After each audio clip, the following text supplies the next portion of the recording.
Now, as crucial talks to halt the fighting and seek a permanent solution to the crisis in the eastern DRC take place, experts say a political solution is the only way to achieve permanent peace.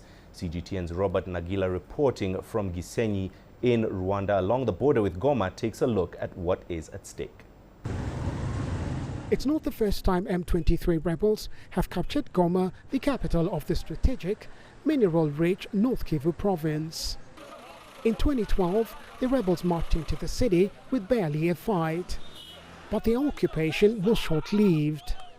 This time around, it is different. M23 shows little sign of leaving.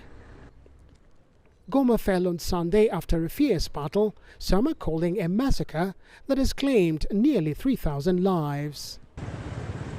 Calls by the international community, including the UN, have done little to change the situation. On Monday, the rebels announced a ceasefire, which was violated within hours as they continued their advance to other towns. But some are still clinging on to hope. At one of the displacement camps at Mugunga in Goma, many are placing their hopes for peace on the joint mediation efforts between the Southern African Development Community and the East African Community taking place in Tanzania.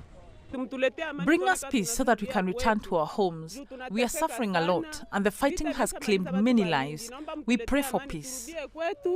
Her sentiments are echoed by Musamali, a father of 6 who's been at the camp since February last year. We need peace so that we can return home and earn a living and send our children to school. Hunger is killing us in this camp. Kinshasa has long accused neighboring Rwanda of backing the M23 rebels, a charge Rwanda denies. Kigali, on the other hand, accuses the DRC of providing a safe haven to the Democratic Forces of the Liberation of Rwanda, or FDLR, a militia that includes those involved in the 1994 genocide.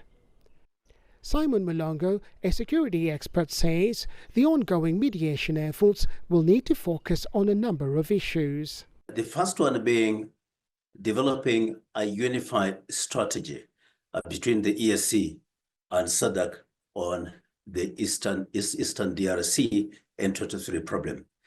And this is also very important that they consider the question of the ceasefire so that they can create an environment for activities like humanitarian response to take place. And finally, I think very important is the question of political dialogue. And political dialogue, he says, is the only way a solution can be achieved. To find a solution to the M23 problem, there is need to have political dialogue, because through peaceful means, it is when you can go to the root causes of the problems in Eastern DRC. And that means you look at the key causes of this conflict, the drivers of this conflict, and the mobilizing factors, and deal with them decisively. There are many lives riding on the success of these talks. How much they can achieve in 2 days remains to be seen. But an agreement could lead to a pause in fighting and renew hope of a political settlement that satisfies all parties. Robert Nagila, CGTN, Gisenyi, Rwanda.